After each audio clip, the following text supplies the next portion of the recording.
everyone! Welcome to Dice on Ice. My name is Megan, and welcome back to episode 17 of Curse of Strahd. This episode is called The First Act.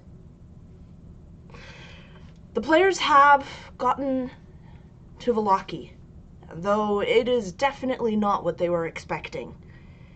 They walk into a place that is full of acrobats, fire breathers, dancers. There's people everywhere.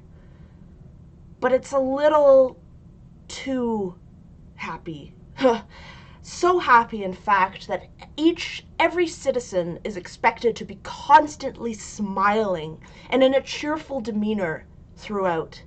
They believe that happiness and joy and cheer and excitement are what is going to keep the Devil Strahd away. The players gotten themselves into this. They've already met the second in command to the Baron, and they made their way to St. Andrew's Church. They went there hoping that they would find reprieve from all of this, and indeed they did.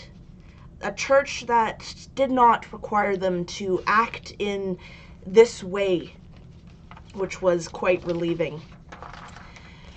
They brought the children who they saved from the hag's clutches, and brought them. They also brought Irina, hoping that she would find some safety from the Devil Strahd who had been visiting her as of late. There, as you can see, I'm stalling because I'm trying to find the name of the priest that you talk to. Was it Petrovich? Petrovich. I'm not sure. I will find it, but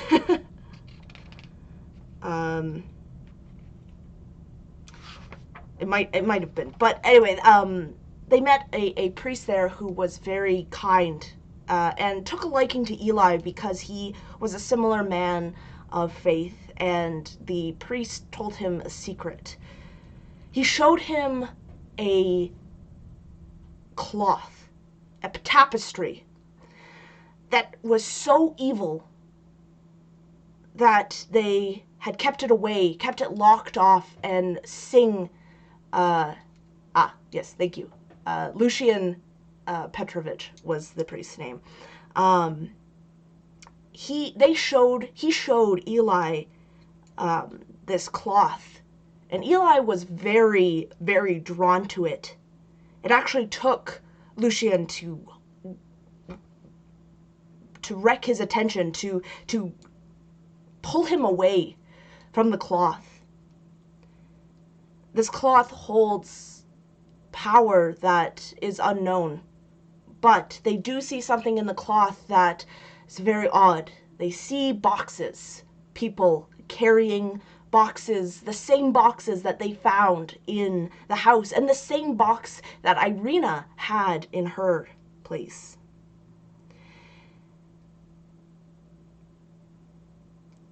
Someone, Lucian is not sure, has been threatening to take the cloth and use it for means that are unknown.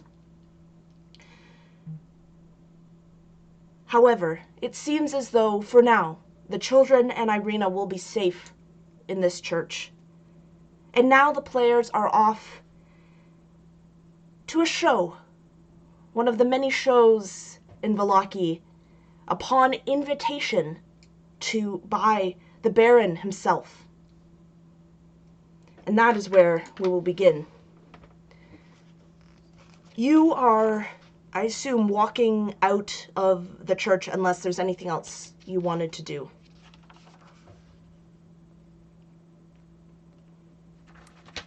Fel would just make sure that Lancelot stayed in the church as we go back into these awful, awful city streets. Of course, yep, Lancelot will stay behind.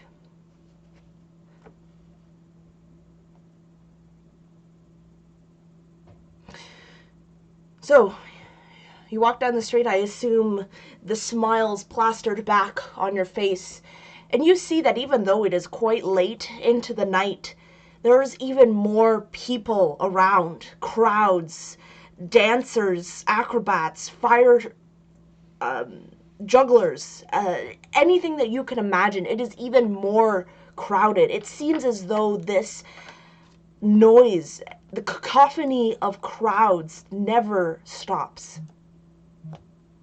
You are assaulted again with the sickly sweet smell of different kinds of pastries, various meats that are being sold. Then so many vendors are coming up to you, offering to sell you things, trinkets, food, clothing, even pets. The pets range, you see, one merchant even offers you a tiger,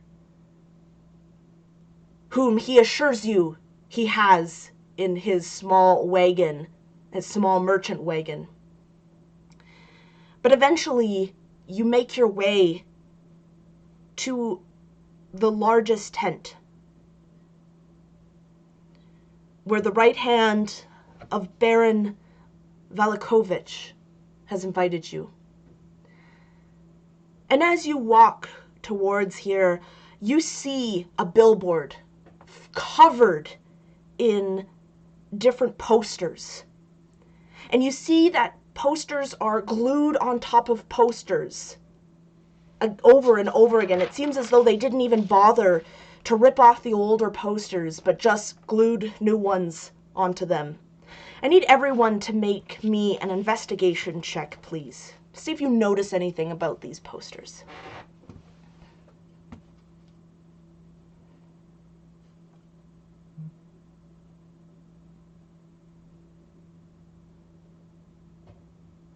Good old 8 for Jean. I'm sorry, what posters?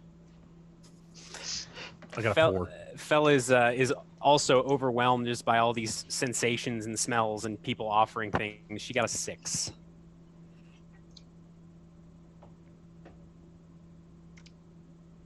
Corla? I think Karen might be frozen. Oh, no. She's frozen in the overlay, but not in the Zoom. Oh. To me, she looks like she's frozen in the Zoom as well. She's got her hand. She also looks pretty frozen in the Zoom as well. Yeah. Oh, that's weird. I see her moving around. It's a ghost. Ooh. She texted in the group chat that she has frozen and that she's going to rejoin soon. Q. Weird. Because I see her. Oh, I see her no. looking. I do. I see her moving around. Oh my gosh, I'm doomed. Yeah, this is. Are you a drunk, sign. Jake? Jesus, so professional. Hey, Jake, am I wiggling around too? No. Okay, just checking. Karen has her hand over her mouth now and looks confused. Now she's lower. She's waving at me now. She can hear me. It's like Karen, you better confirm this when you come back in here. Okay. 'Cause they all think I'm crazy. All of a sudden, everybody's like, "Who's Karen?" Yeah, what? There was Who's never a this- Karen in never a this Karen. group. Who's this Karen you keep talking to? I Strahd swear this has her. says She's Hibiscus. gone. This game only has 3 player characters in it. Oh, it does say hibiscus. Naturally essence. So, all right, maybe I got the wrong. kind of The infused, highest, the LaCroix. highest biscuits. This isn't LaCroix. It's LaCrunk. Bad. Oh my god. Right. Well, Karen, are you dropping from Zoom and coming back in? No, I will not kill anybody. Whoa. There we Oh, go. there's now two. two. Now There's she's there 2 twice. of them. Uh-oh. Okay. Is this what you meant when things were going to get weird? Yeah, this is exactly what I meant. There we go. I am scared. It was so surreal because I could hear everything that was going on. The whole overlay for me just froze. Oh, weird. All right. Well, what did you get on your investigation? Okay, I will do that right now. 12. Okay.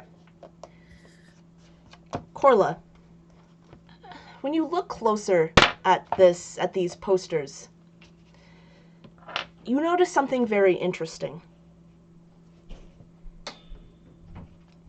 You see a very, very old, worn-out poster that has been torn off or fallen off due to age. It looks quite old. But you are just able to make out the title. Come see the magnificent Sister acrobats.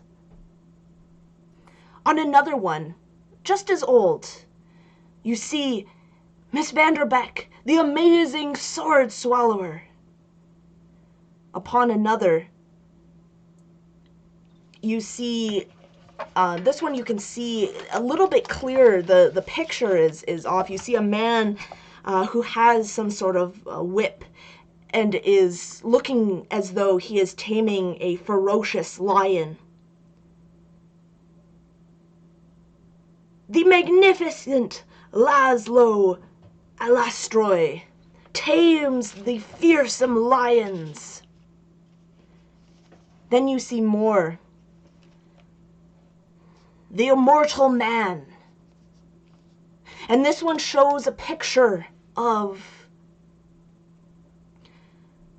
some, and these are all drawings, and you can see this one is a little more cartoony. It doesn't show any outright violence or gore, but it shows a man on a spinning wheel, and it shows knives in various places. Next, you see another poster. The Undead Chariot Show. This one seems a little more recent and a little more odd, as you see what looks to be ghouls and zombies shackled at the neck and pulling these huge golden chariots with these men seeming to driving them with these whips like horses. On another more recent one, you see the immortal man eaten by lions. This one is more gruesome. This one shows the same man who you saw on the spinning wheel with the knives. Half of his torso has been torn off. His intestines trail out, and he looks to be very much alive. The lions tear at him. One has a piece of flesh within its mouth. You see various posters ranging in what looks to be wornness. First, you see the daring escapist, Isabella Velasco. You see her in handcuffs. She's hanging upside down over what looks to be a pool of water. In another one, you see Isabella Velasco. Now, she is completely restrained, as underneath her, as she is standing on a pyre of flame,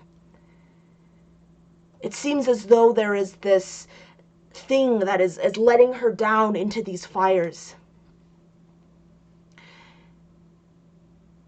You see that Isabella Blasco, as the posters get newer, you see she has been put in more and more intense, gruesome situations until suddenly her name disappears from those types of posters. A new name appears. Ivana Lanston, the greatest escape artist. Then you see two posters that look to be the newest. The title is in a script that you cannot understand. But the person in it is dressed in this grotesque jester's outfit, blood dripping from his neck, eyes, ears, and nose. And he is juggling heads. You see another poster. Again, the same strange writing. And you see a man, a fire breather, burning a corpse alive, trapped in a cage.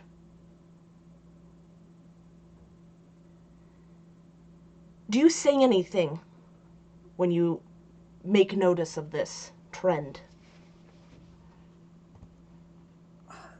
Not right away, but I definitely, I think I grabbed Jean's arm and I point these out to her. And then indicate to Fel and Eli that maybe they should take a closer look at these posters. It seems that the show is harsh on the people who are in it. It looks like it gets worse and worse as the time goes by. When Corla points this out to you, you can very clearly notice this. Another reason not to tarry in this village for so long. Just make sure to keep smiling, everybody. But Fel is... Go ahead. It seems my inclinations about this place were completely misgiven. Very misgiven, I would say. I would think that we do our business and get out. Yep. What was one rule? We had to perform at least once a day. Something like that. That does not bode well. How can we be certain that these are nothing more than a spectacle? The highlights of the show, freaks and whatnot. Well, even still, I mean, we are looking at degrading from fantastic spectacle to look at this. Look what they are doing to these people. This is not the happy place.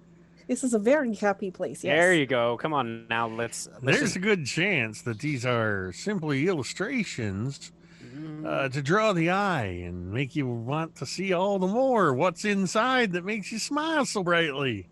God, I hate this. I don't know if juggling heads is the best way to advertise your performances, but let's just go in and get this over with, shall we? Oh, if we must. Yes, I think we must. All right.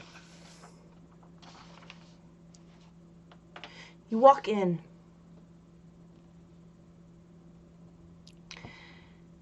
And you see many people standing around, milling about. These people seem to be nobles. There's a man who greets you.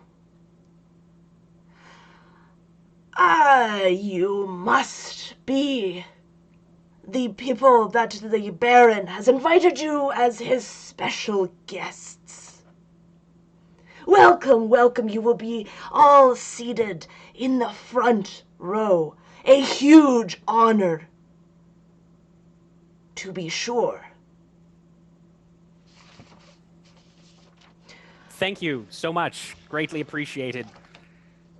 I cannot possibly tell you how excited we are and glad of spirit to be participating in this. You truly honor us. Well, I very much hope you enjoy this spectacle. My name is Emmerich Drazkoi. I don't expect you, being new here, to know that name, but I assure you I am very well known in the community of the arts. I, in fact, directed the show you are going to see tonight, and I hope that you come to me after and tell me what you thought. Of course. Are you willing to maybe spoil us a little on what we might see this evening? You know, such interesting posters outside. Oh, no. I would not want to ruin the fun. Of course. Absolutely. Well, and you see that you suddenly hear the sound of a gong playing. Ah, it is showtime. Please, take your seats. Do you do so? Yep.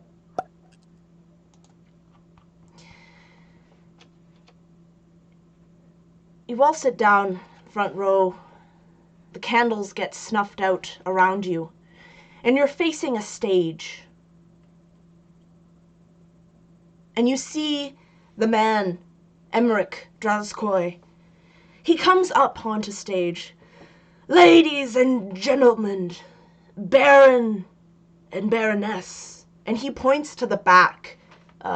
If you were to turn back around, you would see a man and a woman seated there on the second floor. They nod.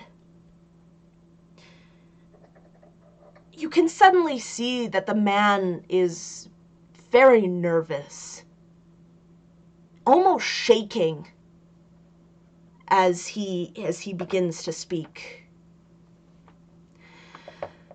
I present my finest achievement, a ballet for you all this fine evening. But first, this would be no ordinary performance, because we have some very special guests with us. I would like you all to give them a round of applause. And you hear like this uproar of people clapping. And upon the request of the Baron, one of them will participate in tonight's show. Oh, sorry, two of them will participate in tonight's show. And you can see he's like mopping up his hair and his head. He takes out a handkerchief and puts it back.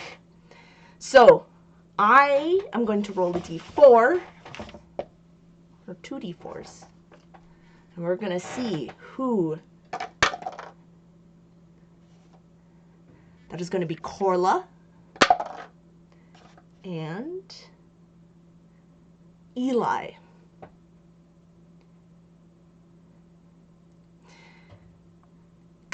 Come, both of you. Come up and join the show. Do you do so?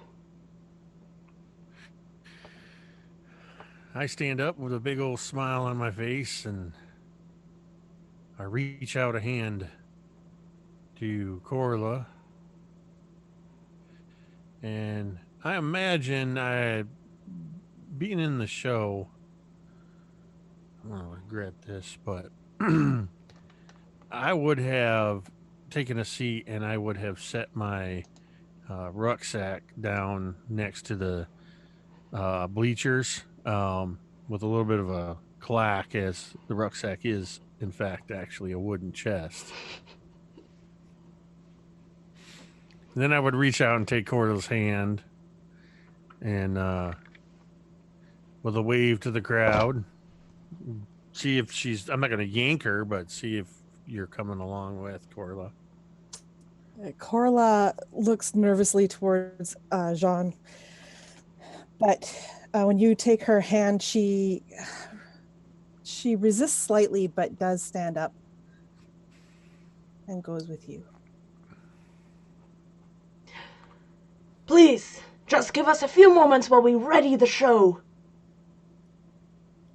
We will be presenting momentarily, and with a deep bow, Emmerich ushers you to the back. And you see his demeanor drop suddenly. I'm so sorry.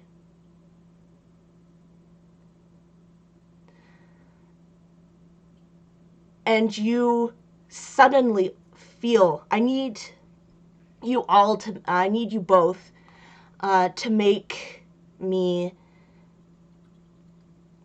a Constitution saving throw to see if you can withstand the pain.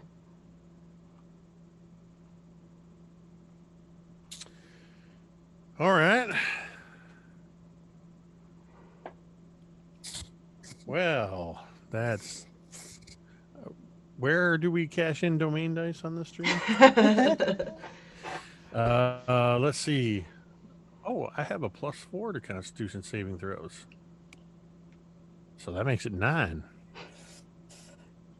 I rolled an 8 on the die, but my +1 also just makes it a 9. You both feel this tremendous amount of pain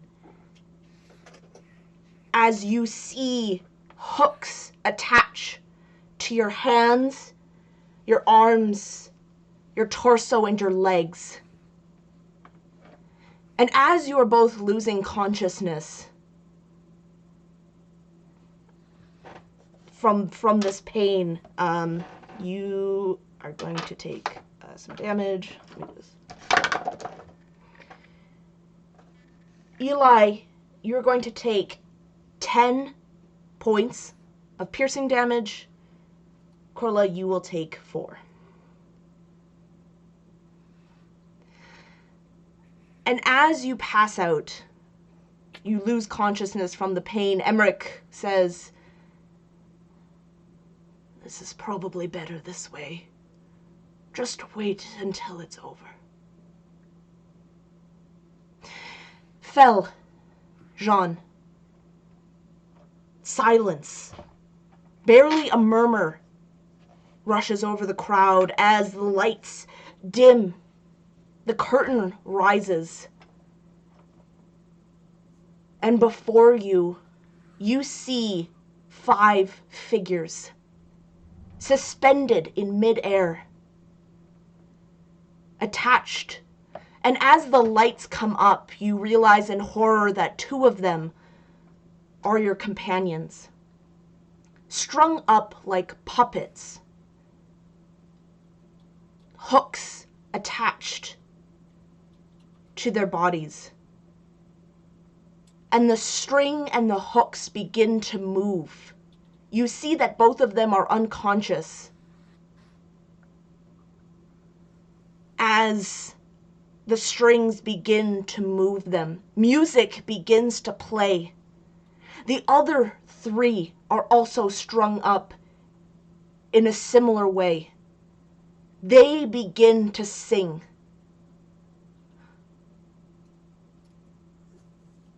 It's some sort of opera, you see.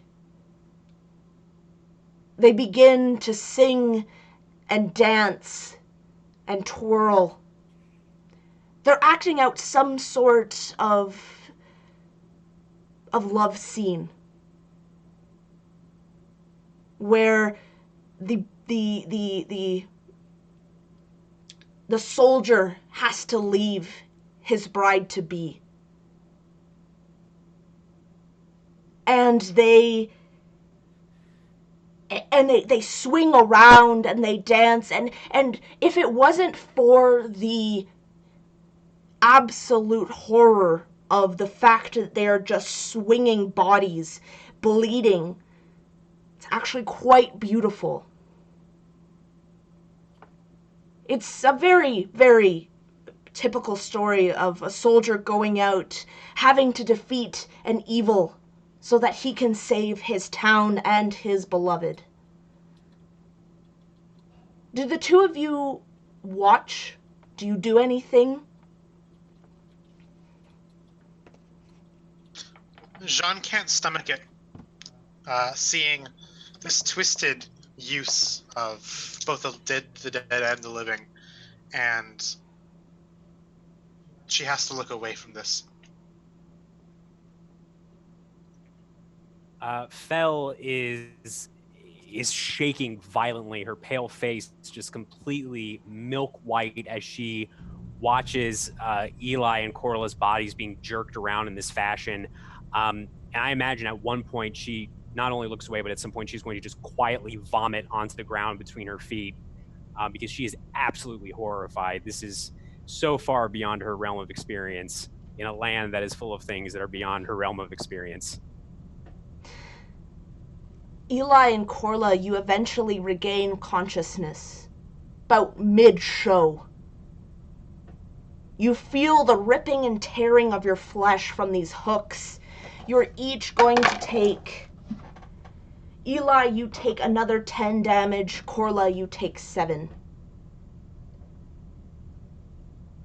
I can't bear that amount of pain.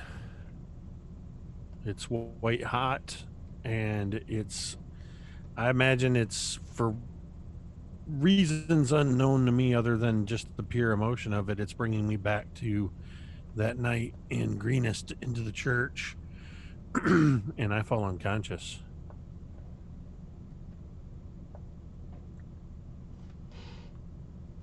Corla, how do you react? You wake up and you find that you're swinging around to music. People that you don't know who are also on these hooks are looking at you, singing to you. I imagine screams are ripped from her lips first, and then the anger sets in. And I try to, like, almost escape, which, of course, hurts even more. And so I think with all of the hatred that Corla can feel, she is glaring at these people who are singing to her, and she's finding that little spot that she goes to when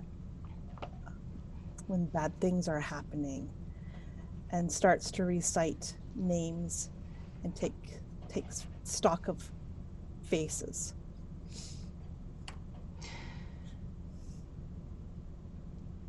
Fel and Jean, it's about halfway through. It's been about 20 minutes of this. You begin to hear murmurings among the crowd. Discontent. One patron, one viewer yells out, "Boo! This is boring! More blood! We want more blood!" Another yells.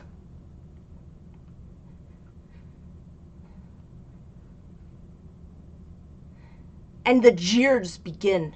Some people even start throwing rotting vegetables at these bodies hanging, and the dance continuing.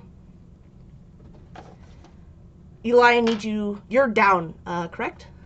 That is correct. I need you to make me a death saving throw. Corla, you take another 5 damage. That is a failure. That was a 5.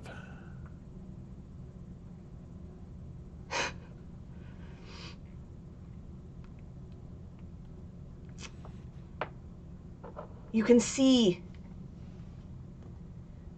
that Emmerich is in the sidelines. You can see that he is just absolutely pouring sweat down his face as the crowd begins to jeer, begins to voice their unhappiness.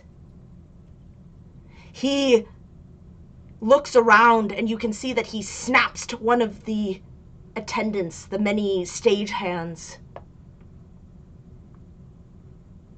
Corla, you see that there is a blade dropping down towards you.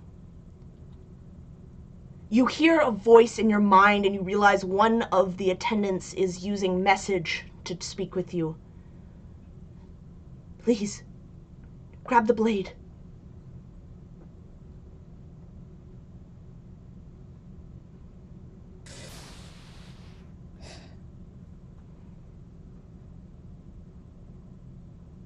Corla will grab the blade, but I'm not sure if she will do it as they intended. She's not grabbing the sharp part of the blade. She's going to grab the blade part, the handle. Yeah, it's kind of coming down from the rafters, hilt Okay. first, so that you can kind of, you can't really reach out and grab, but you can like move your hand to grab it. Perfect. Okay. Can I move at all in these? It is very difficult to move. They have you, like, just imagine they have you, like, strung up, stretched out. But if you would like to move, you would have to make an athletics. And risk taking more damage.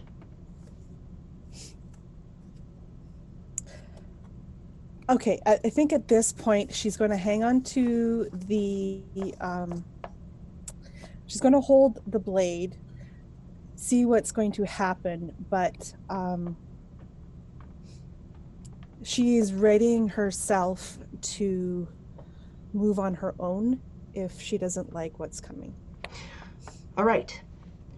So you can even hear this, Corla, as the people begin to sing. You find that you are now a villain that the soldier has to fight against. That is how you are portrayed, as the man who is playing the soldier sings about his triumph, sings about how he is going to slay the wicked sorceress who has plagued his town. Suddenly, the strings jerk you forward, blade out, towards the soldier. Him, likely the same. Do you do anything now? I will try to actually aim, if I have at least a little bit of movement, I will try to aim it such that my blade will pierce him, because at this point, he's as good as dead in my books. You do so. And in fact, he had turned his blade away. You see that as you rush closer and you stab him, and the hooks suddenly drop you so that you slice down his stomach.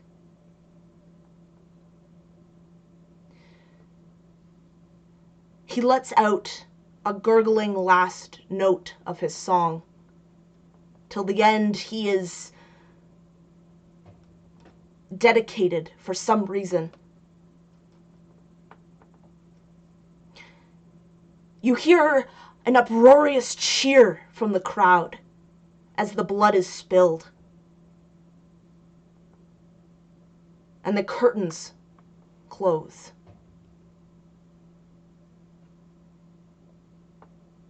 You, Eli, I need you to make another death saving throw, please, as you are lowered down. Yeah, not worried about this at all. I didn't just roll 3 ones while practice rolling the die. Okay. Not a 1. Not a 1. I got really scared for a minute. That was a 7. It's still a failure, but not a critical failure. Corla, you will take another 8 points of damage. Question, Megan, how much distance is between where Jean and Fel are and the curtain? Oh, you're very close. You're sitting right up front.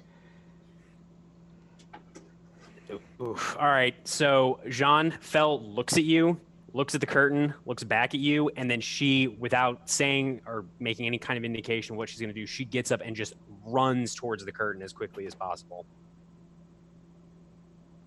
And John looks alarmed by this, expecting you to do something a bit more sorcerous, perhaps, in this instance, but just seeing you leap up onto the stage and run past the curtains, expecting you to do some kind of other strange thing,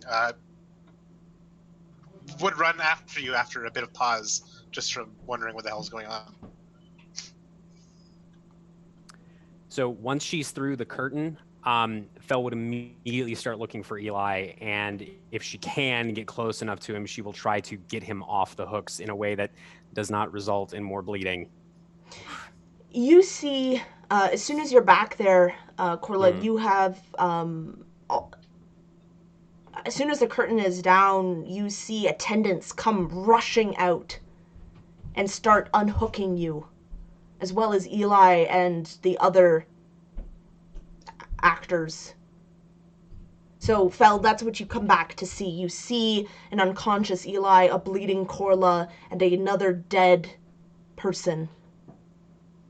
Does it look like they are ministering to Eli first because he is in the process of bleeding out, or are they just kind of paying equal attention to everybody? No, you see that they are paying attention to Eli. You do see someone who, a woman, as far as you can tell, her head is shaved and she's wearing the same robes of the priest, come rushing forward towards Eli, and you can see her hands begin to glow. And Eli, you are going to be healed a cure wounds amount, and I cure wounds I think it's like 2d8 plus 1d8 per level plus spellcasting mod. Yeah, it's going to be a 2d8. Good, because I just rolled that same. I do all my death saves with my Atcon D20, and it was a 9. Damn, dude. Yeah. Yeah, that was a 4. So yeah, you feel yourself becoming conscious again. How many points? Okay, just give me 1 minute. It is going to be 13 points.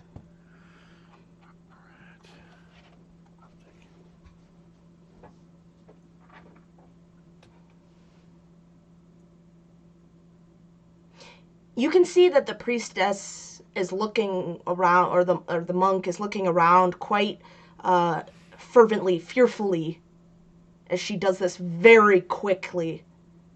Quick lowering of the hand to heal Eli.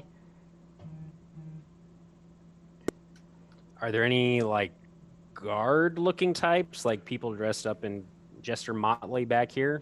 No, it does not seem like that. Gotcha. Yeah, Fel would just sort of do that nervous hovering by the bedside sort of thing until Eli opens his eyes.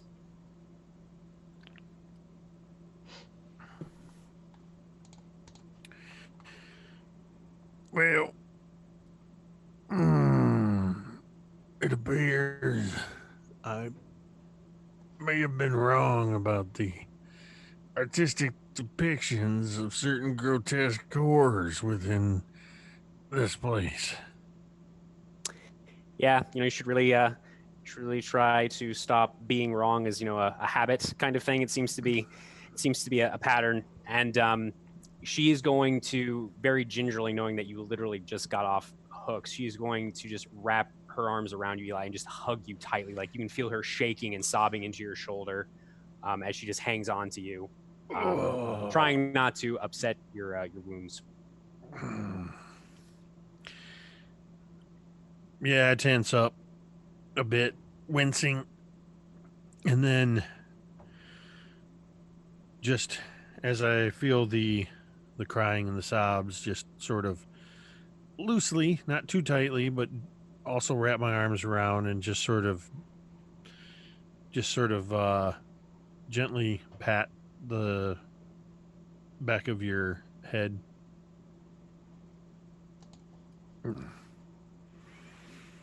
Well, is it over? I think it's over.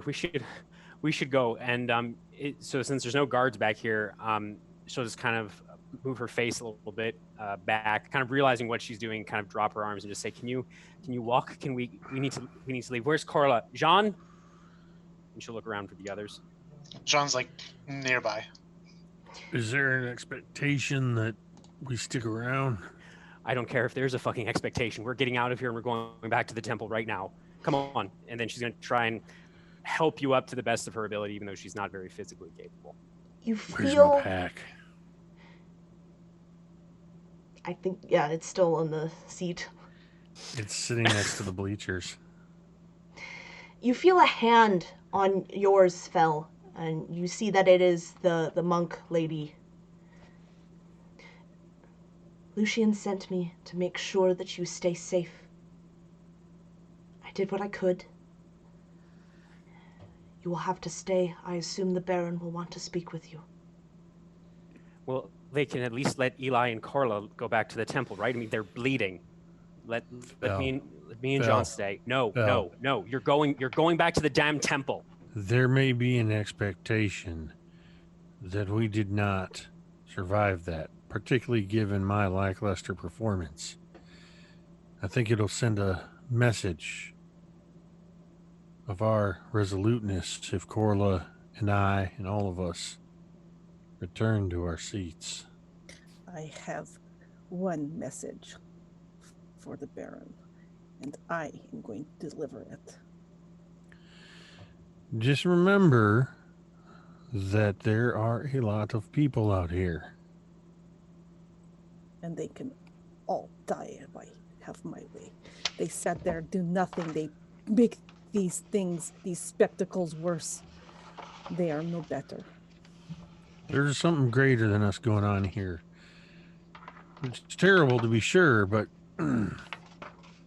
it's a great thing that is happening that we don't understand. What'll happen if we insult the Baron, or if we... And she just shakes her head. Wiping, I imagine there's like a little leftover vomit on her face, wiping that off. If we insult the Baron or we naysay this performance, I mean, we could all die. Let's... And she looks to you, Eli. You're right. We have to go back, at least to get your damn rucksack that it's actually a wooden chest. Well,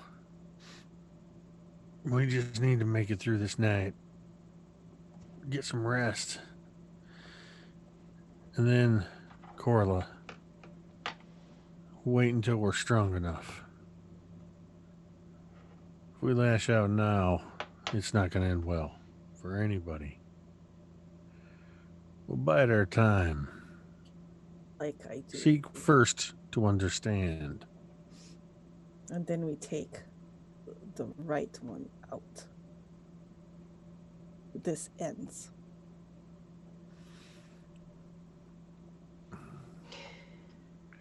You see Emmerich come backstage.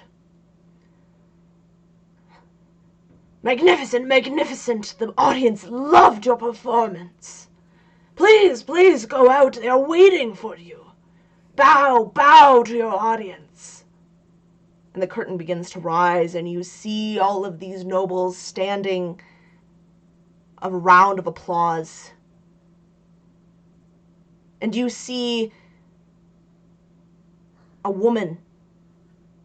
The woman who was playing the soldier's lover, wife, run up to him, throw herself over his body, and begin to weep. She begins to scream as the stagehands try to urge her forward towards the open curtain to take a bow, but she will not move. She will not leave his side. Eventually, 2 of these guards come forward and they take her away, yelling, crying, and screaming. You see in front of you an audience who, instead of throwing rotten fruit, now throws flowers. Flowers that land on the blood on the stage, white roses that are now stained.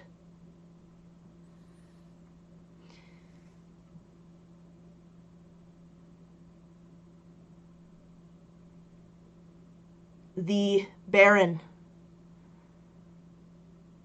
comes up to you.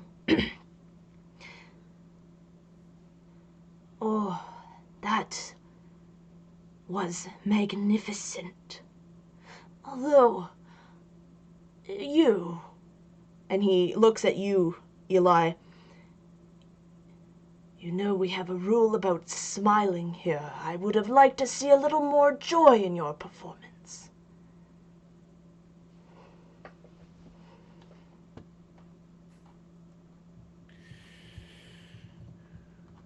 I will continue to do everything in my power to show you just how much joy I have.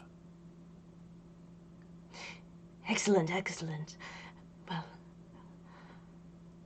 I enjoyed the show. Maybe you'll come to another one tomorrow night. You can sit. Or even, you can come over for dinner. With my family and I. We have so many questions for outsiders such as yourself.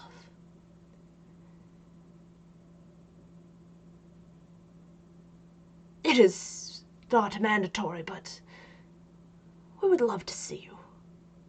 Until next time.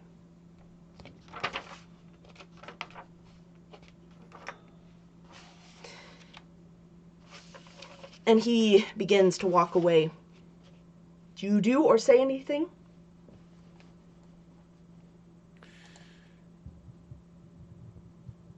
I imagine just having this sort of a little bit of stunned silence, and before it seems like he's just turned away before he could really respond, and just sort of look to the others.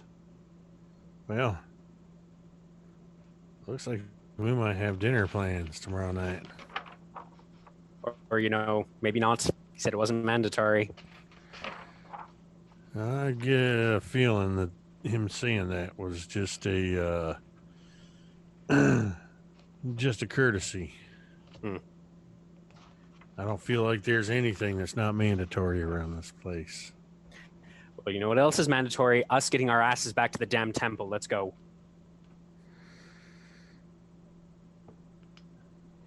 No argument here, and I'm gonna make sure I head over to the bleachers and grab up my rucksack, and I'm already starting to think about moving some of these items off of my ruck and more on my person. Okay. And you have a difficult time making your way out of this tent. Many people are coming up to congratulate you, saying how good of a show it was, how at first they were very skeptical about the quality, but they congratulate you, Corla, and many people use you. You gave the show zest. You gave your art form was beautiful and but eventually you make your way out into the chaos outside, and you can make your way back to the temple. Yeah, Corla, as all these people are coming up to her, Corla is going to give them the sweetest smile on the outside. Obviously doesn't reach her eyes, but each person that compliments her on her performance, she's taking the picture of their face in her mind to recognize for later.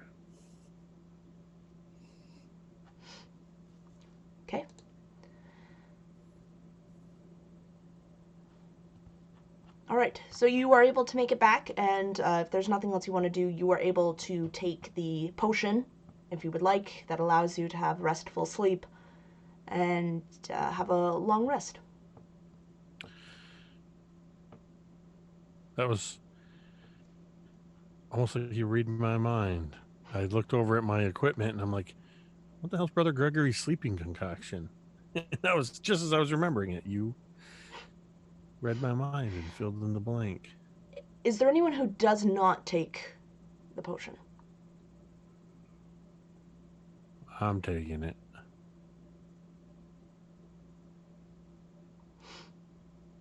Okay. This was given to us by one of the guys of the temple. One right? of the monks, yeah. They had told you that if you don't take it, which is an option, you don't have to, but you will have horrific dreams. They said, which is a side effect of this cloth. Yeah, I think because of what has happened tonight, Corla has changed her mind about whether or not she's going to take the potion, and she will tonight. Okay, so all of you have a dreamless but restful night.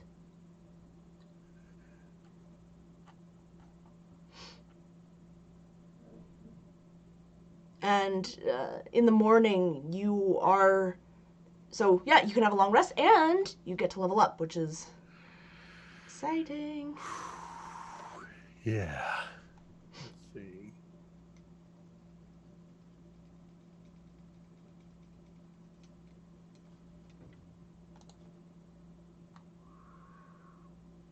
Where?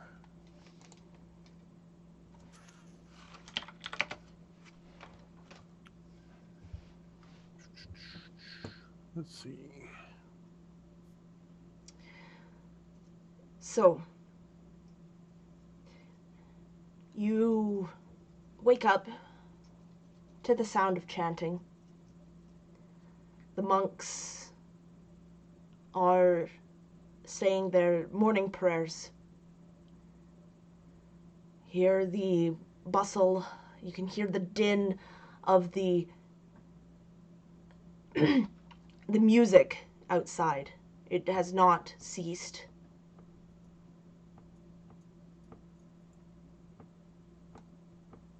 What would each of you like to do?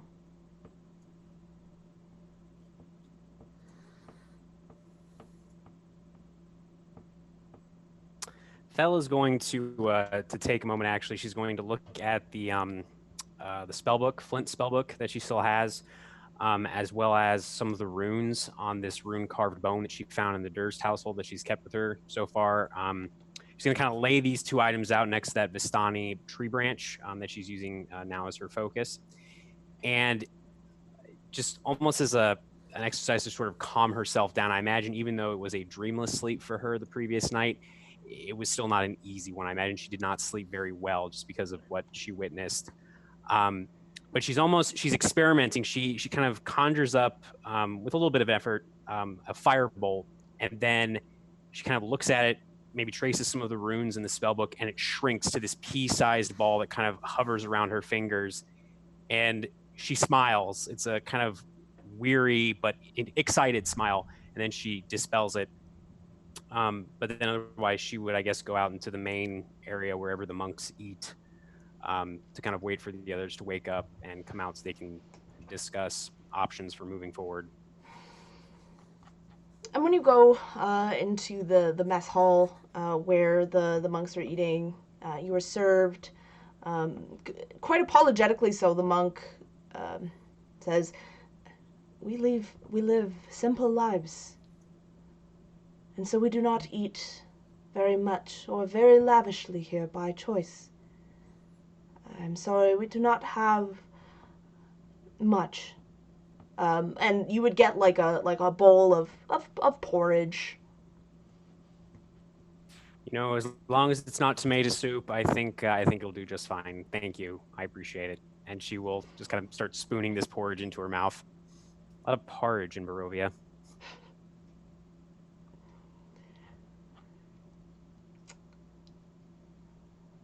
Do the rest of you come down? Or is there anything in particular? Yeah, I'd come down. I'm starting to think as I wake up from this very restful sleep, I do spend a little bit of time just going over righteous indignation, cleaning it, making sure the everything works on it. And previously, I had, I think back when we were in the house, at some point, I fashioned a holster for this thing. Um, but I haven't been using it because I was keeping the weapon hidden. But I'm going to take a little bit of time to attach the holster to my belts and kind of in a way that it's around to it's partially concealed around my side. Um, and take just to go through the motions, kind of like training with a sword or any other weapon. Um, and realizing that I'm feeling a little quicker. I feel like I might be able to get an extra shot off in the time it used to take me to only get one. However, I'm also realizing I've only got 2 bullets left. I need to get a hold of some sulfur, some charcoal, and some saltpeter and set about making some bullets. So that's what I want to do today. I'll go down and join Fell for breakfast, but I've got tinkering on my mind. And that's not a euphemism.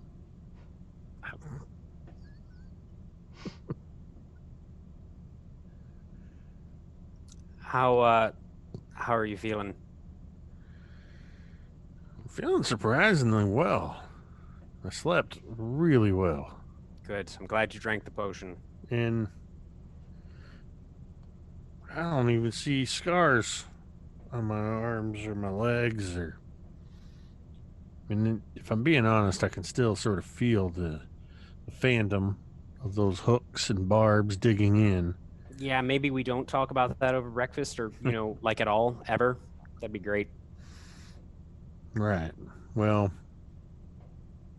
I feel a lot better. Good. I'm How glad. you feeling? All right, all things considered. I wasn't the one hanging up there. Thought we weren't going to talk about it. Yeah, I know. Well, I guess we should wait for Corla and Jean, but and she'll kind of look around. What are your thoughts about leaving this place sooner rather than later? As in leaving Balaki? Well, I mean, when you get right down to it, what was our whole reason for coming here? Making sure Arena and then the children were safe. Do you feel that we've done our due diligence on that? She'll think about it for a moment. I mean, the temple seems as safe a place as any. I mean, obviously safer than out there, and she'll nod towards the exit to the village, the settlement proper.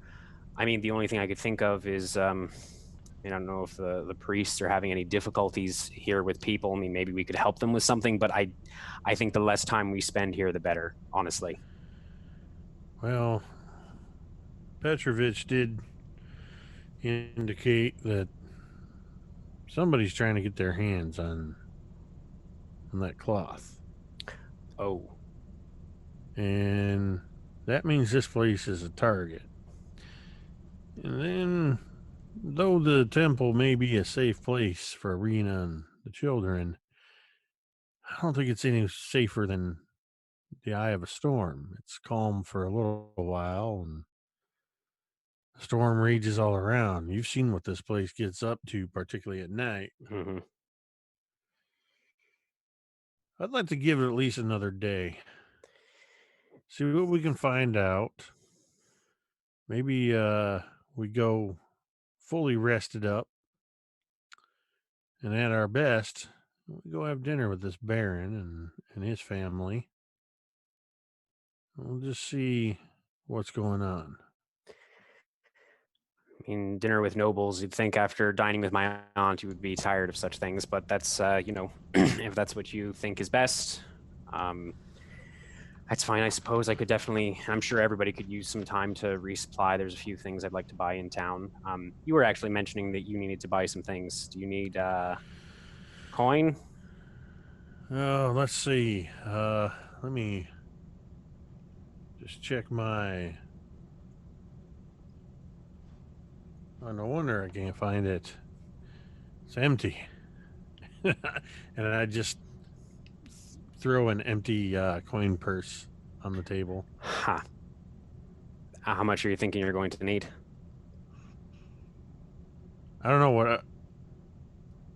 I don't know, Megan. I mean, I feel like Eli would have a general idea of how much. I mean, most of these things are relatively easy to come by in their raw form. Hmm. I mean, charcoal super easy to come by. I would almost say But- that you could get charcoal for free. Like, just go to a fire that's, it isn't the warmest climate here. Like, it's a pretty chilly climate, so I feel like there's even fires in the that are built in the church. Yeah, and I'm trying to remember the sulfur and the saltpeter. They can come from certain types of plants and things like that. So I might have to go to an herbalist place, but I figure Eli would know roughly how much he could expect to pay for this stuff. I guess it's just I'm asking you because it's up to you on how rare. Yes, thank you, bat poop. Bat poop is an excellent source of saltpeter. So, I Duty guano. I don't know either, but and I don't think Eli would know. Like, at a normal town, yes, this would be easy to come by and cheap, but it's very difficult to tell. You're telling me bat poop's not easy to come by in Barovia? just follow behind Strahd with a bag. With a Strahd net. has a corner on that market. Strahd's got bowel issues. Looking for this, Eli? I've been waiting for you. I just had burritos. Oh God. So, okay, but I think if you are assuming that it's going to be just a regular, I would not say that you would spend more than 3 or 4 gold for everything that you would need to fully restock. Maybe 5. Well, okay. Maybe. And are you going to make me roll to see how many bullets I can make? This is the DM who did not read the class. Damn it, Megan. Okay, No. So I would say I don't mean to keep putting you on the spot. By the gunslinger stats or specs do say that it's DM's discretion. Okay. And Matt Mercer always made Taliesin roll tinker checks whenever he was improving his weapons or making bullets, and then based on the DC, you can then determine how many bullets I successfully make. Okay, so I'm going to say to make improvements, yes, you would need to roll, but to make bullets, I am with how rare a town is. I'm going to say you are just going to be able to make the max of what you of the roll. All right, what number is this sideways 8? It was a joke. Boo. Okay, that's fine. We had mentioned that we were gonna figure that out last time, and then we never did. So, all right, it's figured out. Bullets are easy to do, but tinkering and making changes to weapons is going to be more challenging. Yeah. All right. So how much coin do you need for what you're looking to do? Not more than 3 to 5 gold to buy. Well, I'd say you can tell Eli's really uncomfortable asking for money. You can ask me for coin, Eli. I haven't. She actually it's no big thing to her. She will pull out that coin purse that she showed you before and just kind of clank it on the table. You can tell there's an excess of 50 gold pieces in this purse. Yeah, I think he'd pull out like 7. Why don't you make it an even 10? Let's keep track of, I suppose. Well, I mean, if you, all right. I am offering you my gold freely, Eli. Just take what you need. All right, appreciate it, and You're don't welcome. worry, I'll see that this comes back to you in some way. Do not worry about it. One of the benefits of being a duke's daughter is you don't usually lack for coin, among other things. And she kind of looks down at the porridge bowl and it kind of moves it aside. All right, I'm gonna just make 5 of that disappear since I'm spending it. Do we want to, while we're going to be out and about today, I'm assuming, do we want to try and make sure that we at least pair up with each other? I mean, it doesn't necessarily have to be me and you. It could be me and Sean, or me and Carla, or you and whoever. Just so in case something happens, we don't, we don't find ourselves alone in a difficult situation. Yeah, definitely should not be going out and about by ourselves. I don't care how we pair up, but we could all 4 go together for all I care. I just don't expect much you'll have much interest in watching me buy bat guano and some sulfur and scrounging some charcoal, and I'm gonna need a little bit of time back here making these, but I'll tag along. All right, well, let's wait for the other two to come down and see what they say. Hopefully they'll be down any minute now. And just as luck would have it, Jean comes out. and Corla. Yeah, I think before we actually go downstairs, Corla would have come to your wherever we were resting our heads. Jean, I know you wanted to come here for a purpose, but I do not like it here. What is it you need?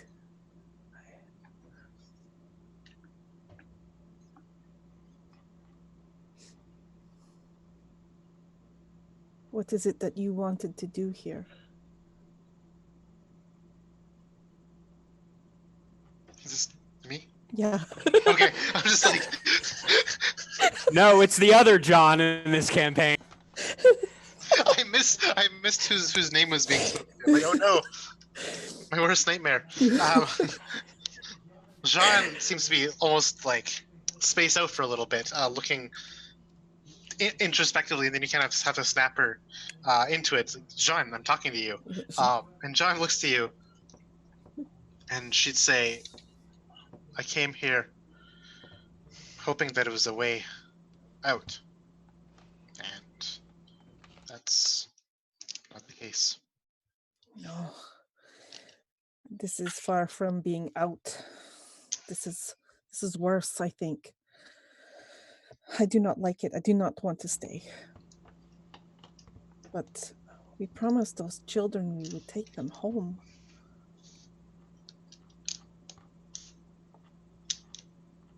I fear for them.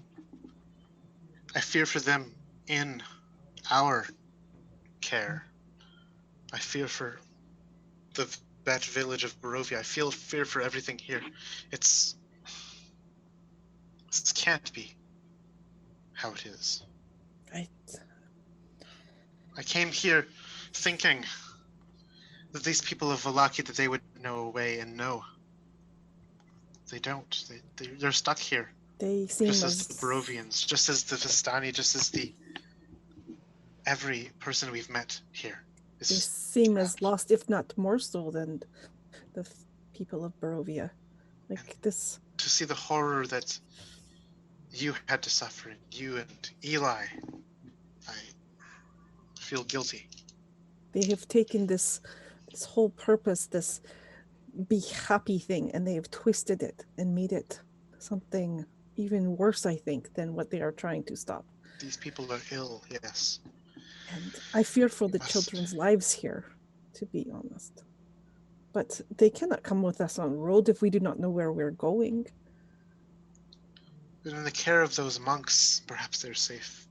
I don't see the monks being strung up and danced around as macabre puppets. Perhaps in their care, with their teachings and knowledge and wisdom, their haven is a Small one, yes, but a haven. I agree, but I will say if we find ourselves going to go back to Barovia, then I think we should keep promise and I take don't them. see why we should go back to Barovia either. I've been there for almost 2 years, and There's nothing there. there's nothing there. It's just as hopeless as this place. These here, they have this illness, but they find a way to live. They find a way to die, yes, but they are living. Barovians, they caught in the middle as well. They fear death, but fear life as well. There's nothingness here.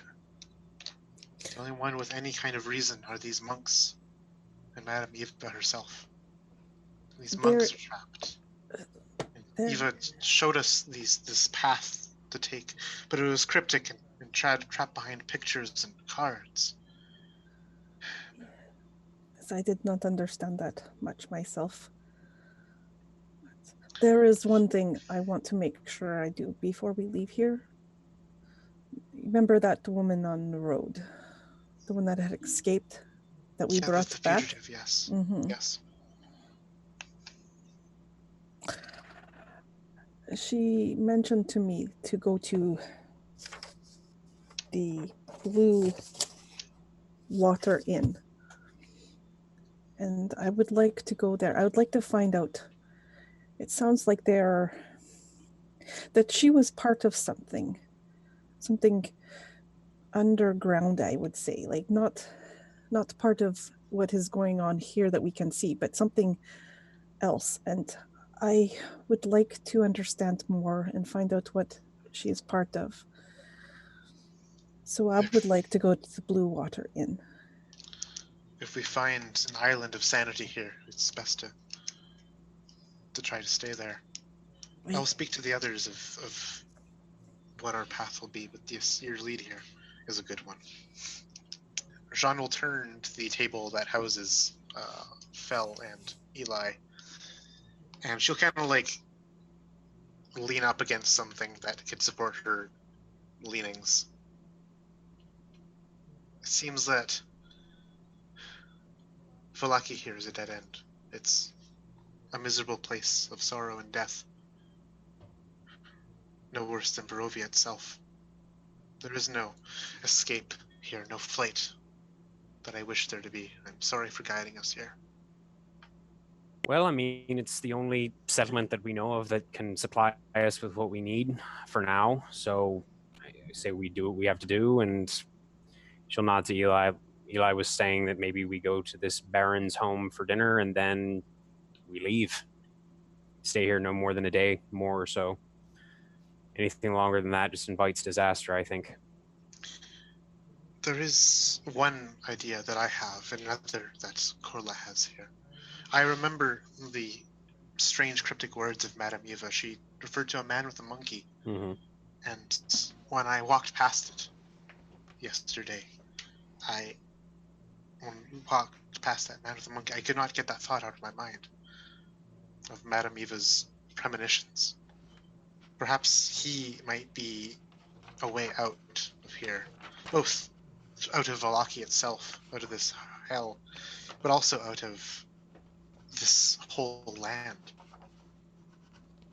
And Corla, your idea, and Jean will allow you to speak. And Corla would look around where we're at. Like we're still in the temple area, right? Yeah. St. Andrew's Church, you are still there. Yeah. She would look around, just make sure there's nobody like really close nearby. I would like to go to Blue Water Inn. I have reason to think that maybe there is, I almost want to say resistance or something underground in this place. And I think information about it could be found there. You remember that woman that we met on the road? Mm-hmm. It was the last words she said to me was to go to this Blue Water Inn and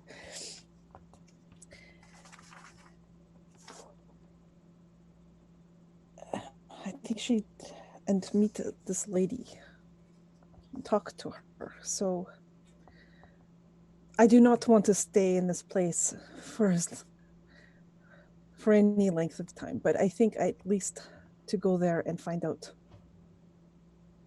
more what is happening. I mean, that sounds fine to me. I was just telling Eli maybe it would be best if we split up into pairs. We could get more taken care of that way, which means we spend less time here. And also that way, if one of us gets ambushed or caught in an unfortunate situation, we're not by ourselves. So I'm fine with that if you all are, and we can figure out pairings and head off. I'd like to do some shopping myself. I think Eli has some things to buy as well. I think that is a good plan. We get more covered, and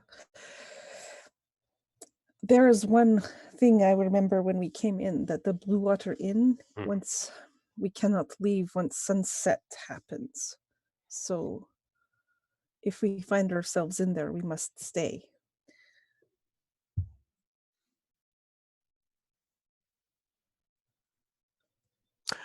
Oh. So like evening. Yeah, we can't even get in until evening. Isn't that the opposite of other places? So you have like a short little window you can get in between dusk and sun.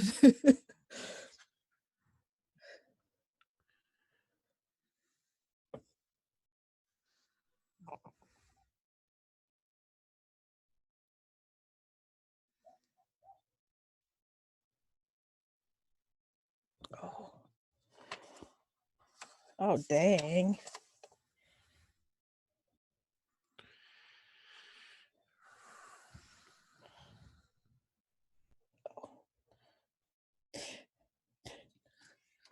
I completely forgot to write that part down about the moon is full. So thank you for reminding me. That changes things. Does it? Well, if we stay to find out there, or we just go without finding out. But I would not brave this place for another night. I agree. Yeah. So, Jean, I will come with you to find Monkey Men and let these two go shopping. And then do we all want to, well, no, you said it wasn't going to be for a few nights. So then I guess do we want to try and meet here by sundown, no later? And that way, if we don't all show up, we know that something's happened and we should all panic. Do we want to be trapped in this town at sundown or outside this town at sundown? Well, I meant back here as in back in the temple or back in the church. Yes. This is like a meeting place, basically. Let's meet back before before sundown, so we can get out of gates if we find out that there's nothing here for us. All right, that sounds good to me.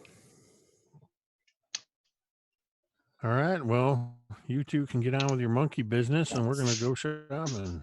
Yes, I am done hanging around here. Terrible, terrible joke. And Fel will get up and start heading out. Just remember, smile. I hate this place.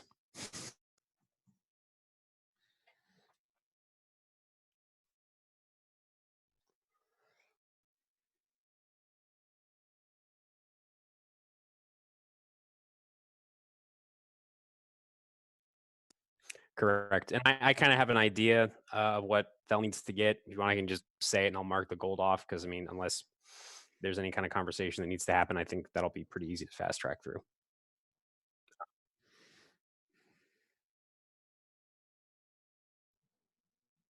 Yeah, so I'm going to tweak that a little bit. So Fel is basically going to look for somewhere where she can buy like a hooded cloak, like with some kind of like water resistant cloth, basically because it seems to rain a lot here and the weather is always terrible. Something with a hood, preferably. She's going to buy a quarterstaff, a dagger, like a proper dagger, not a kitchen knife like she had been using before. And then instead of going to like a coppersmith, she's actually going to go to a silversmith for that item we talked about. And Eli, I guess one thing you would note is when she goes to the silversmith, she would just kind of say, "Hey, could you just wait outside here for a moment, and then we'll go get your bat poop and other stuff." And then she's gonna just kind of dart inside without waiting for you to respond. Um, all right. I guess there's just this awkward moment where Eli's standing alone and just stupidly standing there smiling bigly at anybody that walks by.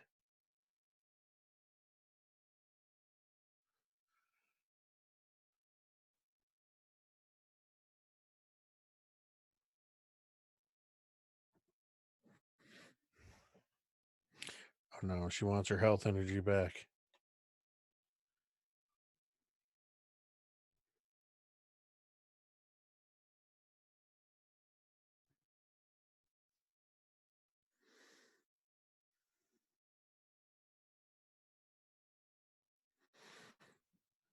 All right.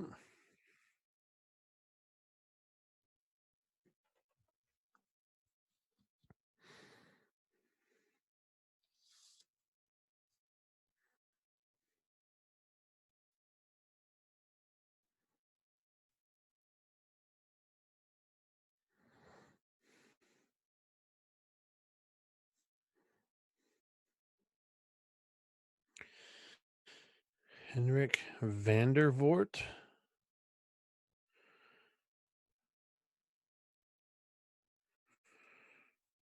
Is he the one that's trying to take the cloth?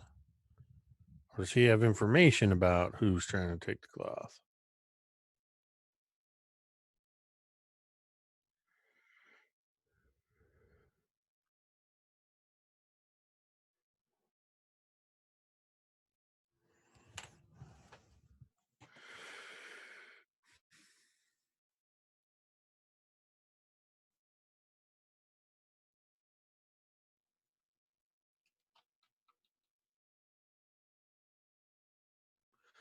All right.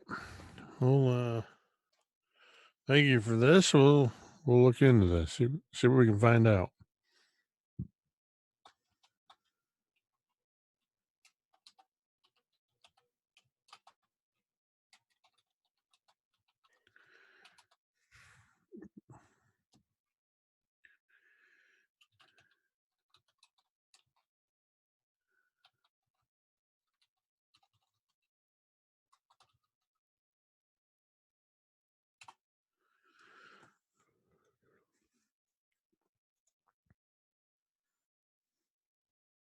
He's gone.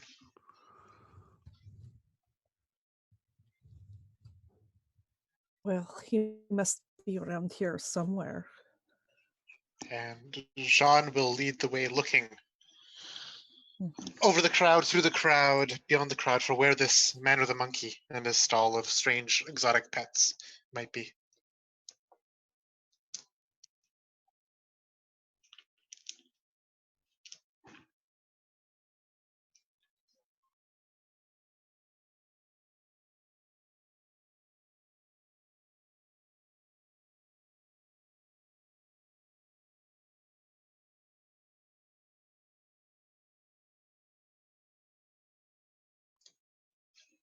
It makes my blood run cold to this place. Who is it that we see talking to us?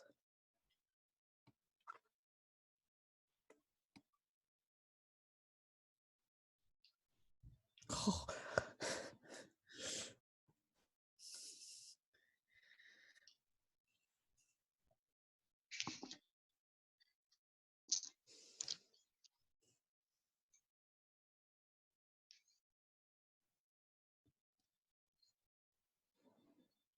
I hate this place. I'm thinking I would like to leave, honestly.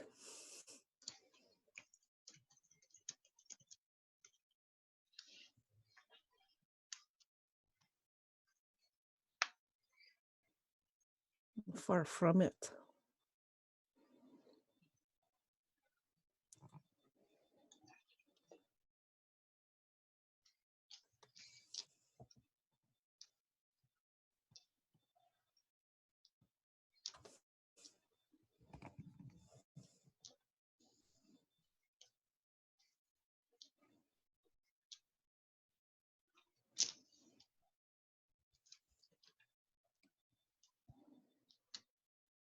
Is that your doing? Or is this all them?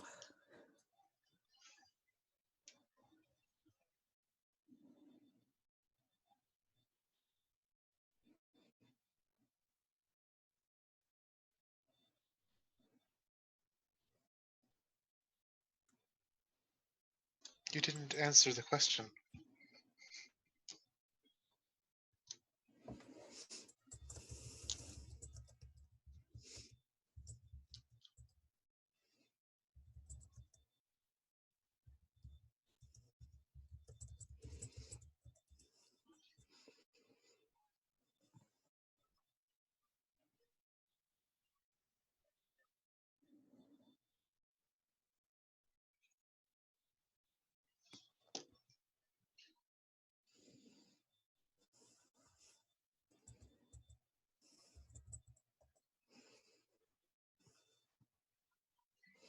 No, it seems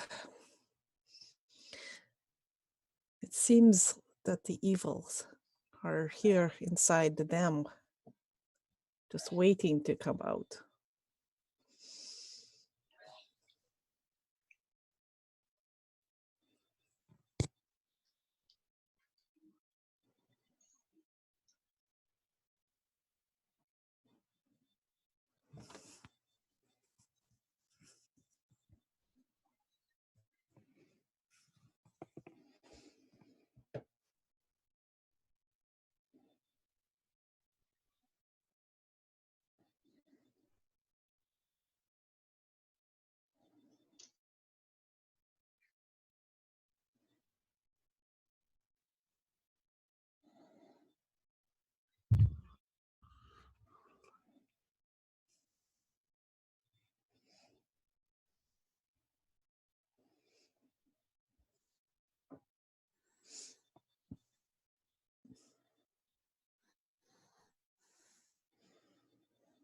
I finding myself agreeing with you.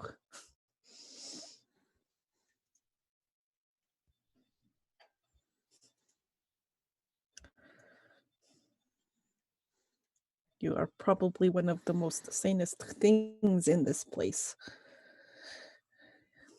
Though I'm loath to say it.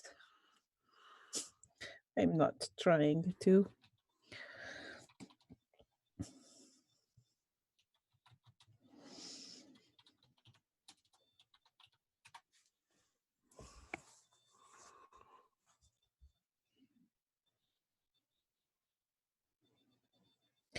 You are sorry.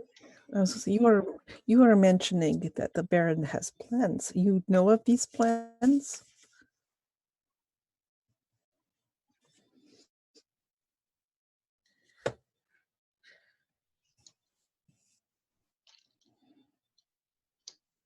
And you are okay with his plans?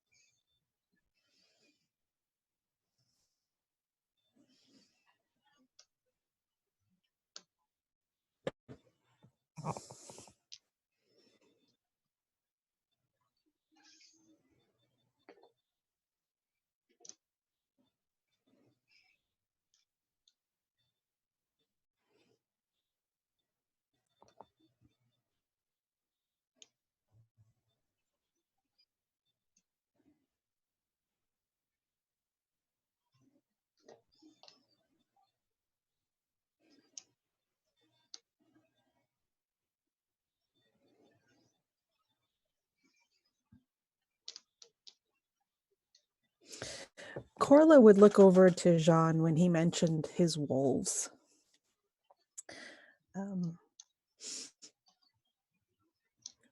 But she doesn't say anything at that. She just kind of tries to get Jean's eyes, catch her, make eye contact.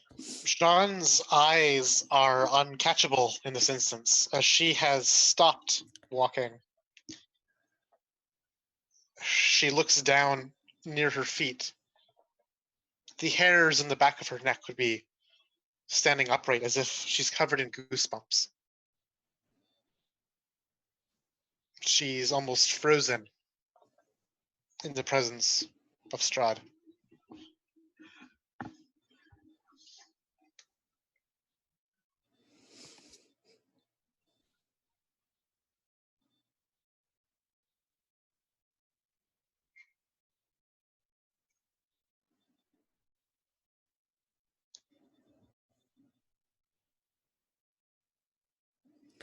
What makes you better than this Baron if you are just sitting here doing this stuff for entertainment?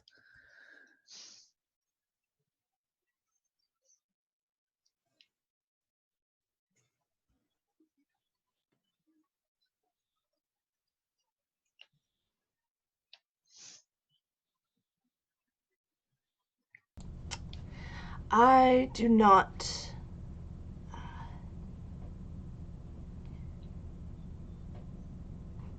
Sorry, this is Megan trying to think of something smart to say. And the veil has been pulled back. Damn it.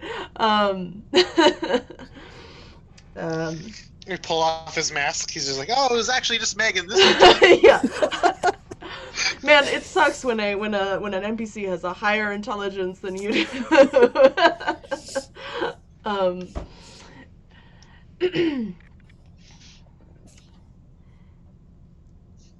I am not a tyrannical ruler, despite what people may say.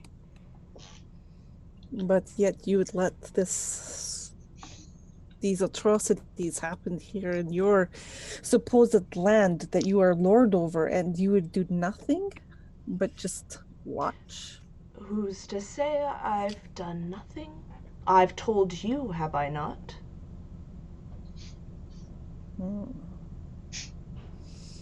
I see that is how it is.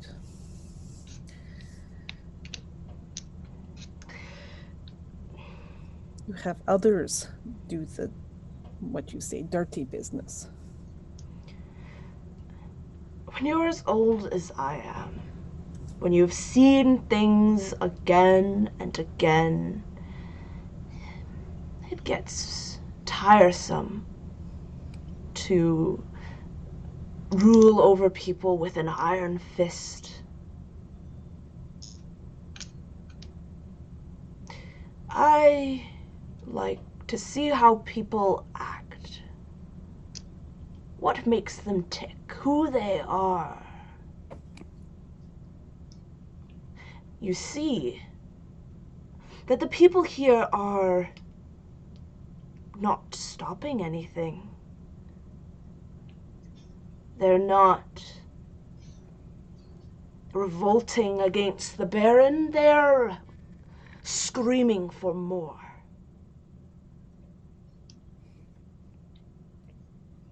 Not all of them. But most. Would you not say that that is just humanity? Acting on its whims. Something to think about.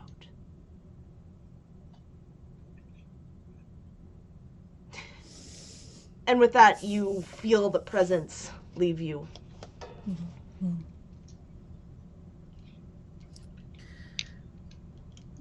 Jean, are you okay? Jean looks white as a ghost when she looks up at you, as if the blood's been drained from her face. What is wrong with you? Why are you so... I have never seen you so scared before.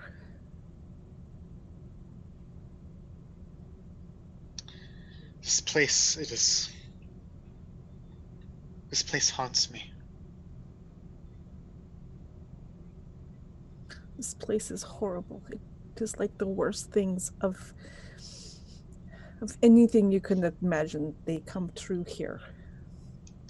The whispers of that man, they linger. I am finding it hard to not agree with some of the stuff he is saying.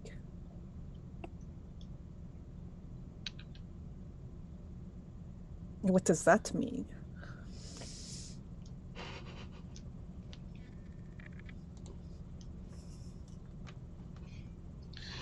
I hear the people refer to him as the devil, as an agent of darkness. I have not seen his work in this place. But perhaps his work is the absence of work, That neglecting these people. I would agree. He is letting fear run among against all these people, and they are turning on each other and doing all these horrific things. Like children without guidance. But Perhaps they are trapped in the same way that I am. They have found their own way to defend themselves with this anguishing thought. Maybe, perhaps I've yet to discover my own way of fighting. But I find myself with thoughts of, yes, I must leave this place, I must go home. Yet, the concept of going becomes more and more alien, more and more foreign with every night that passes here. I have forgotten what the face of my own father looks like, Corla. I only see his now. and I think she would look at you almost shocked. This is true? I wish it weren't. You have been in this place much longer than I have, and this is what it is doing to you. Yes. We must find a way out, if there is one, before all hope is gone. And I thought that this would be the way out. But here I'm led astray as well. But if we find My own intuitions fail me here. Once battle honed, sharp, gone. I am wrong. And I have not been this wrong before. this place is wrong, not you. I think this place does not work the same way that you are used to, and that is what is throwing you off. We just need to find out how this place works. Before it works upon us further. Yes. We need to find this man with monkey. And as you're walking, you see him. A man with a hat that is laid out upon the ground, people coming by and dropping coins, and a small little monkey who is dancing to the music that this man plays. Speak of him and he shall appear, it seems. The people here do have that saying correct.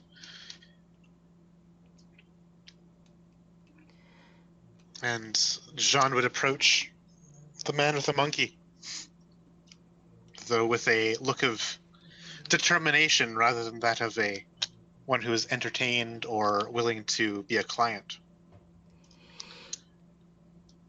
And with that, we are going to take a quick break. So, stay tuned. We will be back in just a few minutes. See you later.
Hello, we're back. So, Fel and Eli. Fel, you have finished your business with the silversmith, and he has told you to come back in a few hours to get your All thing. right. Perfect. And so Fel will step out, and she has her new cloak on and her quarterstaff and dagger, looking quite adventurous, much more than she did before. And she'll look down at Eli. Sorry about that. So we have to come back here in a few hours just to pick something up. But other than that, I'm good. Or you needed some things, right? Absolutely. All right. Let's keep on our merry way. She'll say, smiling ridiculously. Right. I'm just gonna say that, Eli, you're able to find what you need at the various vendors. There is no shortage of vendors in this place. It seems every corner someone is trying to sell you something or do something. It just seems as though there's this chaos. No one has a business, and no one seems to work either, except at these merchant places. Seems like the only way for them to make money. I would like to RP bartering between all of the vendors for the best price on bat guano. Oh God. Welcome to Crazy Mike's Hut of Bad Guano. What can I do for you today? Don't listen to him. I got the best back guano ever. Shut up, Crazy Pete. Y'all archaic bastards are on back guano here. The real good stuff is on guinea pig guano. Now that stuff's full of saltpeter. Oh, you don't even know what you're talking about. Those aren't even guinea pigs. Those things are rabbits. See what you just started, happened? Jake. There's Oh your my RP. You're welcome. You all just went right into that. That was beautiful. That was wonderful. All right. Yeah, I wrote down. I spent my 5 gold and wrote down 25 bullets like an hour ago, so we're good. Okay. Awesome. At some point, as we're kind of heading, I guess, back to the temple, Fel would just say, if you need any helping hands with whatever it is you're making with the cat poop and other stuff, just let me know. I'd be happy to help. It's she kind of looks at Righteous Indignation for a moment. It's an interesting weapon, and it's gotten us out of a couple of scrapes. So, Well, no harm in learning more about it, I guess. I've got plans for other ones too. If we ever have some time that I can work on some stuff. But in the meantime, sure, I can show you how I make these, and I imagine we can cut to a montage of Fel and Eli, but it's like Ghost when they're making the pottery, but it's bullets. Except for Fel looks totally confused, like, I don't understand how this tiny piece of metal can do all of this. Except it's just very tiny, because I imagine Eli's much shorter than Fel, so you just see this little head just peek out from behind his shoulder. But yeah, I would show the process of forming the bullets themselves and making the gunpowder is probably the most interesting part because it's a little alchemical, but. And so I would say for the time it takes to make the bullets, it's probably about time to go back to the silversmith, Fel, and to pick up your thing. Right. And so I imagine she kind of hands off whatever they were working on at that point back to Eli and says, we need to go back to the silversmiths, and then I'm pretty much all set for the day unless you had some other plans that you wanted to deal with. No, I take Righteous Indignation and with the newly packed bullets and make sure it's all loaded up, snap it shut, give it a pop it into the holster. Huh. I wondered if I could do that. It was very nice, very smooth.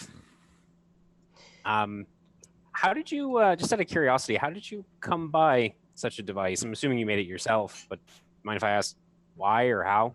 I mean, if it's private, I don't want to overstep or anything, but I was just curious.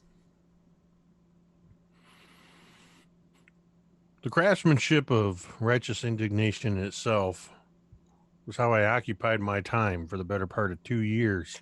Oh. after the incident at Greenest. Greenest. Right. Sorry. Over time, talking with different individuals as I traveled, I began to learn about the uses of the way to mix charcoal, saltpeter, and sulfur to create a volatile substance. I realized that when placed inside these chambers, and I indicate the barrels, it could be focused into a pinpoint of uh, directable energy. Put this lead ball in front of that. That means I don't have to get up close and personal with some of the monsters I was hunting. Mm-hmm. I can strike them from afar, and more often than not, the thunderous report also startles them. Makes sense. Now, granted, it's not as stealthy as using a bow or a crossbow, but it does a lot more damage. Absolutely. It's kind of like, and she looks at the weapon from. It's kind of like this place. I think not just Vallaki, but Barovia overall. You know, it's like a cauldron.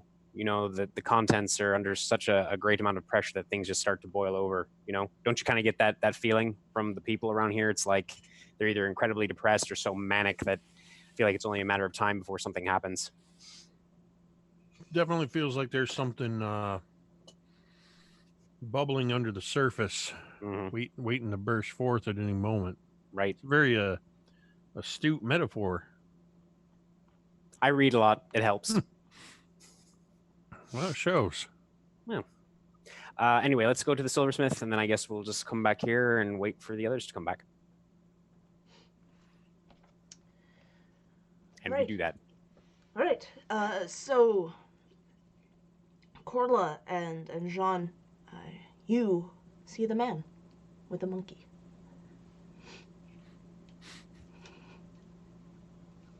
Do you approach him? What do you do? Sir, and she kind of looks around.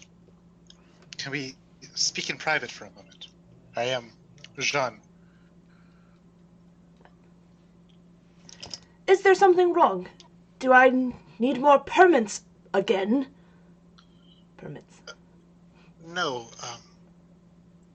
I come here on personal business, and I've been told to come see you for aid.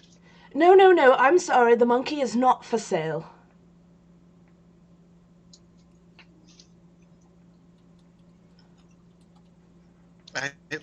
You misunderstand.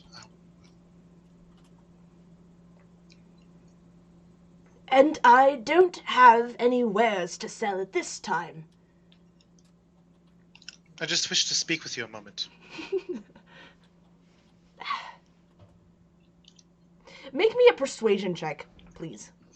Oh, goodness. Let's see how well Jean can persuade someone to do anything. Well, actually, good thing that her character sheet is spec'd into this to make up for my misgivings. Okay, that's going to be a total of a dirty 20. Oh. He looks at you for a moment. He looks at your seriousness, and he looks over your shoulder to Jean, or to Corla, sorry, and... All right. Come into my... He has, like, this little caravan type thing. We'll be as private as we can be. Come, Piccolo. That'll do. And the little monkey kind of hops up his arm and begins to chitter at you and Corla. Oh, hush now. So, your name is, as he's walking to this wagon. So your name is Jean, and you are... Corla. Right. My name is Rictavio. It is a pleasure. Pleasure to meet you, too.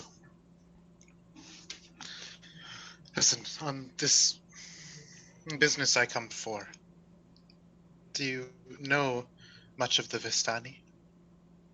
And she kind of says it in a hushed tone to not alert anyone that might be eavesdropping. Please, please, come in. Come in. And he opens the door to the wagon and invites you in. Do you go in? Yes. Corla? I thought we were already in already. Oh, okay, sorry. Yeah. Yeah. Once you're inside, you see at the far corner a cage, a very large cage. It almost takes up like half of this this wagon, which is a fairly sizable wagon. And inside, it's very dimly lit, but inside you can just make out a form of a tiger. Just kind of sitting there, looking at you. For a moment, Rictavio looks from you, Jean, to Corla, and then looks at the tiger expectantly, as if he expects the tiger to do something. But seeing it not react, he kind of relaxes a little bit. The Vistani, you say? I've had my fair share of run-ins with them. My fair share of schemes swindled out of my coin, if that is what you are getting at. I was directed to you by one of them.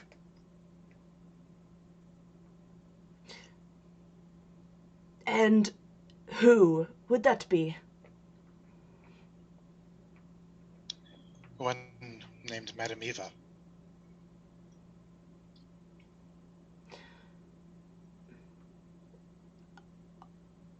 And for a moment he's speechless as he I haven't heard that name in many months. Many months indeed. Corla has been watching him really, what's the word I'm looking for? Pointedly, I guess, this entire time, trying to read his face and mannerisms while Jean is talking to him. And this pause, this almost like what he taken abackness that this guy is showing. I'd like to roll an insight to see if it's because he's like happy about hearing the name or if he dreads hearing the name. Sure, absolutely. Make me an insight.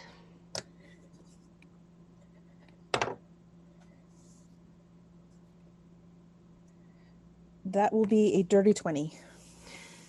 You can tell there is some apprehension there. Less so when you had mentioned the Vistani in general, but there is definitely apprehension there. Okay.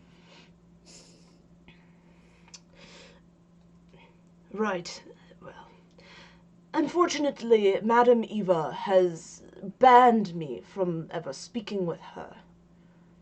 Or, well, she doesn't like my particular disposition towards the Vistani. It seems odd to me, as she was more than willing to direct us to you, as if she trusts you. Did she say why? She did. Would you know why she might direct us here to you?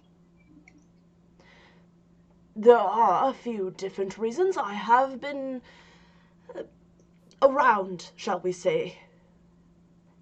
I have made friends, but unfortunately I have made many more enemies.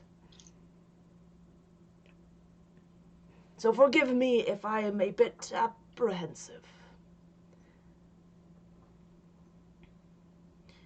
But please, tell me, why did she have you seek me out? After all, you are the ones who sought me out. Her tarot reading Or sorry, what's the name of the game? Yeah, you're right. It's a It's tarot. not. It's called tarot in this world. Okay. Well, Or she tarot read your reading. fortune. Yeah.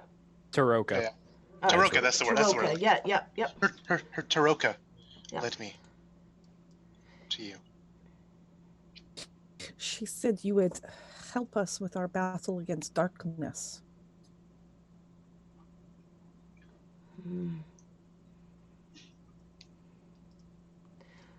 Did she? Interesting. And you see he kind of gets up suddenly and begins shuffling papers and pens and different things. It is not safe here. There are too many ears, too many eyes watching us, listening. I agree. If you really want me to help you, come tonight to the Blue Water Inn.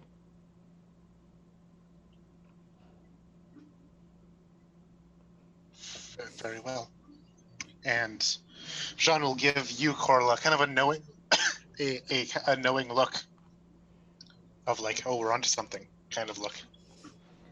Yeah, and she would return it and just kind of nod, give it like a slight head nod. That she's right there with you on the same page. Tell them you are here to see the vixen. The bartender. Tell the bartender you're here to see the vixen tonight, and they will help you. Thank you. Thank you very much for this.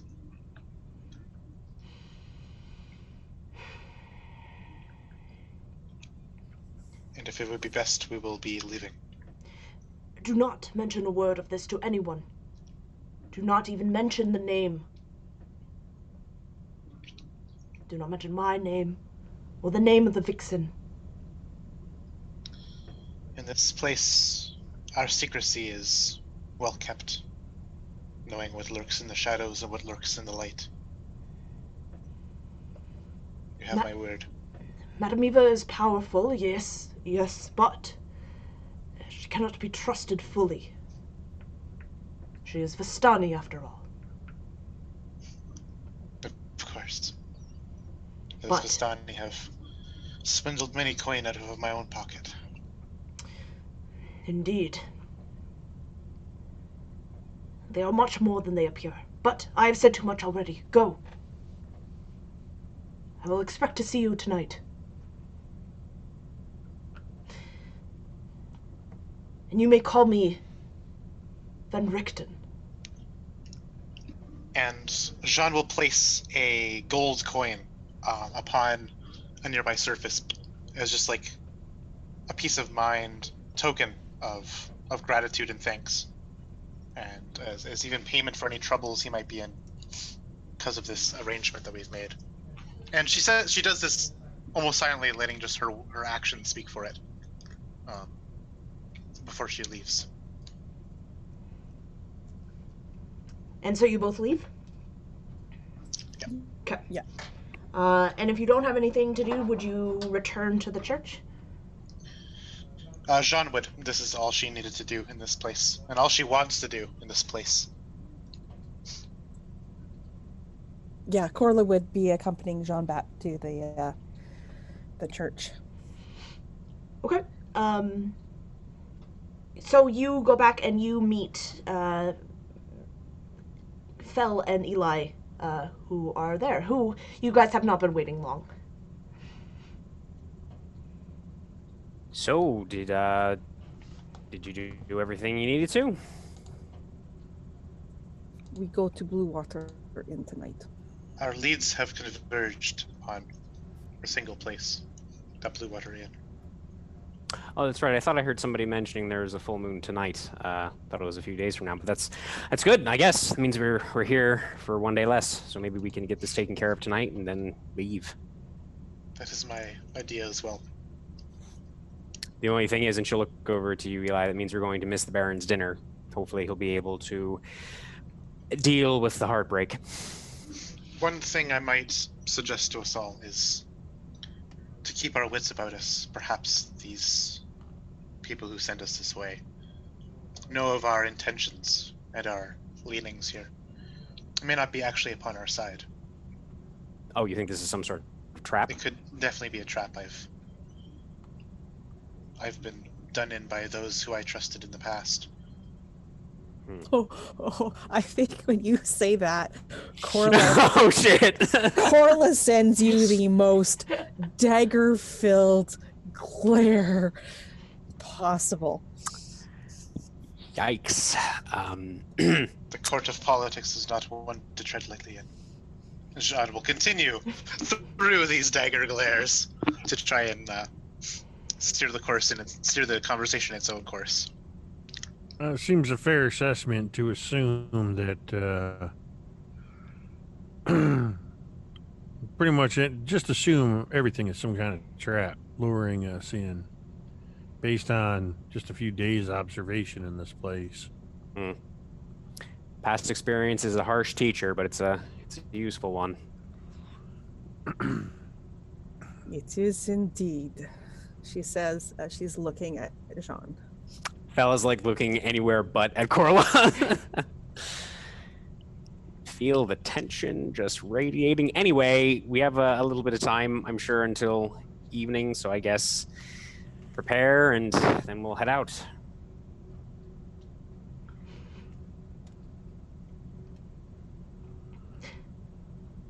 All right, and I think that is a good place to end it in the game for today. As you are all on your way to this mysterious Blue Water Inn. So hopefully nothing goes wrong, and hopefully you all survive. But we will see that next time. So thank you everyone for watching. Thank you to my awesome players, and we will be back on the 26th of November. Very exciting. And so we will see you then. Good night, everyone.